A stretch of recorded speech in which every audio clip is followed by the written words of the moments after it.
everybody, it's your girl Barbie J here, and I'm coming to you with Tyler Perry's comedy drama Sisters, Season 6, Episode 14, Something New. And honey, this episode started off with a bang, pow, pow, pow. I tell you, Fatima went in her pocketbook to get Betsy because they tried to jump her man, her fiance, her husband, whatever. But Zach heard that baby crying and ran in there and started fighting. Two more dudes came and they started jacking him up, and she pointed to the wall. Pow! Shot in the wall. Hopefully she didn't hit nobody in the next apartment, y'all. But the next thing you know, they stopped and heard it. And then she told them, yo, look at me. And she's like, roll up your sleeves. Roll up your sleeve. And had homeboy they all roll up their sleeves. He said, you know who I am? Do you know who I am? Look at me. And he's like, fuck you supposed to be. And he said, check this out. And she went and made a phone call. Told them where she was, the address, and said, yeah, he called himself J Bones. Uh-huh. And I was like, damn, what did she do? And next thing she hung up and they called his phone. Whoever this is, Fatima work for, yo, she is no joke. I was like, damn. And they called his phone, and what happened? She said, I answered, you hear it ringing. And then he said, yeah, I understand. Okay, I'm sorry. So then she's playing with the baby, little Michael, and saying stuff. You want some ice cream, want some stuff? And Zach all beat up on the floor. He getting up, and she looked at him and he said, I'm sorry. She said, well, I ain't the one you should be apologizing to now, am I? And he was like, no. She said, then get to apologizing. So I thought she was talking about Zach, but I guess it wasn't Zach. I don't know who she apologizing to, but we know how Fatima's background is and where she from, the streets and the thugs and all of that stuff. I was like, damn, that was hot. Then they get downstairs and the nosy neighbor, she's like, what was that a gunshot I heard? We said, Jack is like, no, it wasn't no gunshot. I know a gunshot when I hear. Then why the hell you asking, lady? It's just like, why you asking? And she's like, she cursed and he was like, yo, like covering his kid's ear and stuff so he don't hear it and stuff. And he kept asking Fatima, what's that? Who you work for? What is that all about? Who you work for? Zach, no doubt, he better not mess with Fatima because she could make one phone call, have him beat down. Okay. So anyway, they get out there and they about to go to the car and you see an army of dudes coming in there. Must have been at least a dozen or more of them. And they walk by and she said, yeah, he upstairs on the fourth floor. Brother man on the fourth floor. And they said, yeah, okay. And Zach is like, what is that? And they get in the car and they drive off. So that first scene was all that. I enjoyed it. So now we at that bar on Juniper Street. And we see Jordan and Andy talking. It seemed like they hit it off with their date, which is very nice. And they're talking about, being married and being engaged and how they're over some things. And he's saying he's surprised that she's not cynical being a divorce attorney. She probably seen a lot of kind of things, issues with, relationships and husbands and wives and stuff. And she's like, yeah, she has. And then they both were talking about how they don't want the night to end, but she has to go to work. They were supposed to be there an hour. It's been 3. It's crazy. So, they toast with their glass of water. And of course, they sitting there wasting a plate of food. Them people in Tyler Perry land always wasting plates of food. Every time they get up from the table, there's food still on it. All the starving people in the world. Jesus Christ. Anyway, so she's looking for her friends and she sees them at the table with these 2 guys. And he said, those are your friends, you know them? He said, they're with my 2 friends. And then she's like, get out of here. He said, you want to have some fun? He said, let's pretend, we had the worst date ever. And they're making a plan and stuff. And then it switches over to Zach and Fatima in the car driving. So Zach is asking her, what was that back there? And she's telling him to be quiet because little Mikey sleep. And so he's like, look, I'm going to pull over. You could get in the front seat so we could talk. And I'm like, yo, she ain't got no damn car seat for that boy. She should not be leaving him in the back while y'all lay down. That is against the law. I know you can't do that in Georgia either because I got family out there too. Anywho, she gets in the front seat and stuff. And Zach is asking her, what was that back there? She's like, what? She's like, what happened back there? What was that? And she tells him, I hate calling family for favors, but those guys were part of the Black Rock Boys who her cousin runs them. You know, that's Madam, y'all. That's Madam. And Zach says, copy. And Zach asks, did they kill him? And she said, the less we know, the better. Zach's like, damn, it's like that. And she's like, look, I don't know what they going to do to him. So she said, but he should have known better than messing with some little kid, a child and stuff. So Zach tells him that, that was his life, and Fatima can't believe it. She said, that little Mikey smells, and she's never seen anything like that before, and now she understands him more, talking about Zach, and Zach is like, what? That I'm that messed up? And she's like, no, it's just a bad situation he's in. And she starts saying something about his mother, and he tells her to stop before he starts crying and can't see while driving. And I'm like, yeah, right. And he said, he's okay now, but we got him, Michael, now we're going to get clean him up and get him fed. And Fatima says, Heather going to flip, when she gets home and find out that we have him. And Zach said, I'll talk to her. And Fatima said she better act right. And Zach said, he'll tell her that she better act right. Then it goes back to the Juniper Street bar. I forgot the name of it. That's why I keep saying that. And so Andy and Jordan go over there, and they're like, come on, let's go. They doing their acting now. They're acting like this was the worst date ever. They're saying things about each other. He was rude. All she did was talk about her damn self and her friends, and he thinks he's that, and she thinks she's this, and she even said something about her friends, and she can't stand them, and da da da da. And Danny and all of us was like, what? And Sabrina's like, she said, what? And the guy's just like, wait, whoa, something got to be wrong. They're telling him to stop talking. He's like, nah, I'm tired. I just want to go home. I'm done. No, they went through this whole scene. And then they said, I just got one more thing to say. And the other one's like, no, I got something to say. And then he said, I'd like to take you home right now and make love to you. And she was like, I might like that. He said, but it's not going to happen, is it? She said, it most certainly is not. And they're like, wait a minute, what just went on here? What's just happened? And Danny's like, I think her ass been drinking. she drunk something, and then, I'm going to say Bill, but it's Rich. Rich said, oh, y'all just putting us on? That's messed up. And Tony's like, yeah, that's messed up. So Jordan wants to see Andy the next day. She's like, that's soon? And he said, yeah. So Tony's like, wait, I want to get in on that. He asked Sabrina. And Sabrina said, you know my situation. He said, that's right, Preston. She said, so I can't go. Right. And then Rich said, I'm going to get in on it. He tried to ask Sabrina, but Sabrina said she got a lot of things going on. And Danny looking at her like, what you got going on? So anyway, there was a part that was funny when Danny was sitting at the table, and she said, after they had did their little skit, she was like, look, I was about to take off my earrings and whoop your ass and then his. she was like, we ain't going out like that. But anyway, they're leaving the restaurant, and Jordan, asks, he said, wait, what if I cook? What if I cook at my house, and then y'all can all come over, and then Danny don't have to feel guilty about leaving her boyfriend? And Danny was like, oh no, I won't feel guilty because it's a free meal. Danny don't feel guilty for a free meal. But they all look at each other. The girls look at each other, and Andy's like, if they come, then I'll go. And then Sabrina's looking at Danny, and Danny finally said, what time? And he said 8:00. So they're going to meet the next day at Jordan's house for dinner. And I'm wondering if this is when Gary going to show up and be there. Ooh, ooh. So these guys are crazy because now all of a sudden they want to take a bus so they can make the night last longer home. And I'm sitting there going, what sense does that make?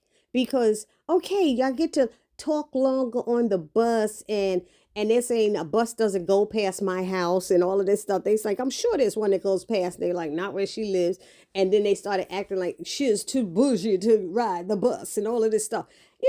Danny said she was good. She could drive. They trying to say she had a lot of drinks, but Andy didn't drink. She had water. So why should she have to get on the bus? Because they think that'll be better and it would last longer. And then Tony got beside himself and said, like, what does she drive? A Rolls Royce or something? And they looked at him and said, actually, she does. And all three guys was like, oh, shoot, really? They was like, maybe we need to be riding with her. It's like, but why are you forcing them to get on the bus with you when she's got to go to work in the morning? Everybody's got to go to work in the morning. So we all going to leave our cars here on Juniper Street and then what? Got to come back and get it? It makes no sense. So TP, I'm sorry. That scene made no sense. Anywho, now we got Hayden. He's calling Tamara, leaving messages, saying he's sorry. asking her to come back. And when he hangs up, somebody knocks at the door. And of course, it's Gary, who don't have a life now. Now that Andy don't want him. So he comes to get some documents that he was supposed to pick up at the office, and Hayden had him home. And Hayden forgot that Gary was coming. And then he's like, what are you waiting for, Tamara? You looking for her and all this stuff? And Hayden's letting Gary know, yeah, he was feeling her. She could have been the one. And Gary was like, just maybe that was for the best. Let it go and all this stuff. And, he said, yeah, like you letting Andy go? You ain't let Andy. Well, Andy loves me. He said, dude, you're so delusional. You really are. I hate to be the one to tell you. And he said, and I overheard Andy and Fatima talking today at work, and she's got a date with one of these guys tonight. And you know what? You want to see the profile? You want to look at it? And Gary was trying to look, and he's like, you can't get into her account and stuff. He said, I bet you, how you know? I bet you tried. That's what Hayden said to Gary. And he said, we both are pathetic. And Gary swears he's not pathetic. He is not, he said, and I'm sorry, Gary, but Hayden's right. You're just as pathetic as him. And Hayden let him know, at least I'm self-aware of what is going on. He really did care for Tamara, and he was looking for it. And he's aware of what he's going through. But Gary, he said, you really are delusional, and you need to wake up, dude, and stuff. So Hayden got mad at him and said, look, you going, you ready? You got your documents? Can you go? Because even Gary got mad at Hayden, was like, I'm getting out of here, dude. You don't know what you're talking about. I ain't looking for them. She said, you going out to look for Andy right now. He's like, no, I'm not. So he gets up to the door, and Hayden got his head down, and he pretends to call right from his house. He goes, hello, is this my husband? And he said, Tamara, baby, is that you? And Gary started laughing. I'm like, dude, he's right there. And Gary's like, you don't have my damn number saved in your phone? He said, get out my house. Anyway. Now we have Karen.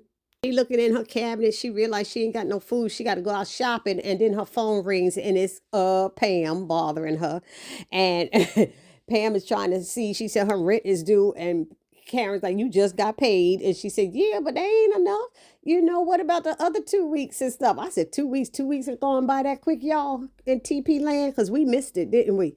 Because they ain't changed clothes enough times for it to be 2 weeks since that fire. But anywho, I digress. And Karen tell her, I can't pay you for those weeks. If you haven't remembered, the shop burned down. Well, when are we going to open back up? She said, I don't know. She said, you would be able to pay me if you hadn't tore up that check. You shouldn't have tore it up.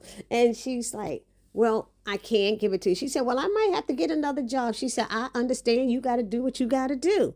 And she said, well, you could call. And she said, Pam, stop it. Stop it. So I'm wondering if Pam was saying she should call Aaron or call Zach to ask for another check. But earlier, Pam had told her she should have called Aaron to bring her some food. And Karen was like, no, she's not calling Aaron for nothing. So I'm like, Pam is like, yeah, I need some money, honey. She said, ooh, you so in a mood. She said, I was only calling to check on you to see how you was doing. Because she told, I know Aaron gets on your nerve. And she said, you know who else get on my nerve? She said, oh, no, you didn't. I was just trying to be nice, checking on you because you really seemed upset today. But I have to go, And she's like, okay. And they got off the phone. And now we're back at that, I guess it's Juniper Street, and the ladies and the gentlemen are walking, and they are looking for a bus stop. So Sabrina's cold. The guy gives him give her his jacket. Tony gave Danny his jacket. I'm like, if this is so uncomfortable for the ladies, why are you forcing them to ride a bus? Is what I don't understand. So anyway, they're walking, they see a florist shop, they go over there and get a rose for each one of the ladies. Jordan breaks his off and sticks it into Andy's hair, and then a bus come and they jump on it, and Andy's like, you sure? He's like, this will be fun. When in the devil has riding the bus been fun? Maybe it's childhood, the school bus, maybe with your friends or something. But I'm sorry, riding public transportation is not fun. Having your own vehicle and being free is fun. You get to do whatever you want and got to wait for no schedule or whatever. Anywho, so they get on the bus and they're talking about, now this is the first time we hearing stuff about Andy's family, her mother and her father. We found out that her father had died. She said riding on the bus brings back memories, is triggering for her. But when somebody say triggering, it seems like it's something bad, like a negative thing to me. I could be wrong. Put it down in the comment section, which I think. But when she said it was triggering, and she said her mom used to ride with her to and she go to school and then jump back on and go for her second shift, and they worked really hard to raise her, put her through school or whatever it is. And, so we learned. And then, like I said, we learned her father died. And then Jordan shares a little bit about his family, too.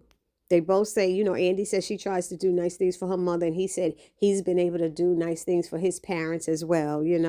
So he lets Andy know that he wanted to kiss her ever since he met her or something like that. The first minute he laid eyes on her, and she lets him know that she don't kiss on the first date. He said, "What about the third date?" And she said, "Yeah, maybe." And he trying to act like this was the third date because first they was in a restaurant, then they walked down the street, and now they on a bus. She's like, that was good, but no. Meanwhile, in the background, you see Rich and Sabrina, and they take it look like taking selfies and everything on the bus. And I'm like, this is ridiculous that they're all on the bus. They gotta get their cars in the morning to go to work. What are we doing? It's just weird. I don't know. Y'all let me know. And then we over to, oh gosh, Tony and Danny. And they're talking, and he's letting her know that he's surprised with all that she's been through, that she seemed to be a strong woman. He thinks she's beautiful. He said that he always couldn't wait for a chance to tell her. She said, "Well, you never said anything to me." So that's when he started saying that he thinks she's a 10. And she said, "No, I really never thought of myself as a 10. And he's like, "Oh, please don't sell yourself short. Don't do that." And she said, "You didn't let me finish. I see myself as a 15. I said, "Daddy's so crazy." And then he broke off the rose and tried to stick it in her hair like Andy's was, which Jordan put in Andy's hair. And they're talking, and he's saying how much what he knows about her and how strong he thinks she is, and she's beautiful and she's strong for her friends, and she went through more than she should have had to, and all kind of stuff they were saying, on the bus. And it was a nice scene. And so she was telling them that they're so too good to be true. And he said, "We've been hearing that ever since, college." Was it college? He said a high school. I think it was college or something. And he was saying we like drama-free guys and all of this stuff. But my thing is, if they too good to be true and they these great guys, why are all three of them divorced? Is it all the women's fault? Is it all the women's fault, somebody? Why are they divorced if they these great guys? And so then he's telling her about this coach and how he taught them how to be men. And, Rich chimed in with his 2 cents about it and saying how this coach taught them, like I said, how to be men. He was strict as hell. He made them respect women, made sure they respect women and respect themselves and keep their grades up. And if they didn't do those things, they couldn't play. And Sabrina said he sounds like a great coach. And they said he was one of the best coaches ever. And he died last year. And Sabrina, she was like, "That's sad." But it was a high school coach. That's what he was. So they've known each other since high school, not college. So that's my correction. And he tells a story of what the coach did on his deathbed, how he had his wife call all the players who ever played for him and had to meet him at the gym. And he gave them a speech telling them that he taught them all he knew about being a man and how to be a good father and how to be a good husband. I told you what to do and how to do it. And now that I'm dying, do not cry for me. If you want to honor my legacy or something, be a great father, be a great husband, be a great man. Honor God and treat your black women right. And if you don't, I'm going to haunt you MFers until you die. And so Danny asked him the question that I was wondering. She said, "What did he say about all these divorces amongst y'all?" And he said, Rich said, and I quote, he said, "Leave that biatch. She wasn't worth it anyway then," or something like that. And they start laughing. So the bus driver say this the last stop. And Andy's like, "No, it's not. They out in the middle of nowhere. They all have to get off the bus." And these guys are like, "You have fun, right? You dropping them off in the middle of nowhere." And Andy's like, Like, are you for real now? And so she's like, well, I called the ride share and they should be here in like 5 minutes. Nope. She said 3 minutes.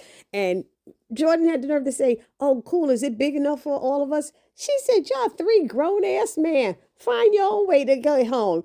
Got us out here like this. And they's like, oh, that's cold. I was like, no, it's not cold. It's dragging them on a bus when they got cars back at the other place.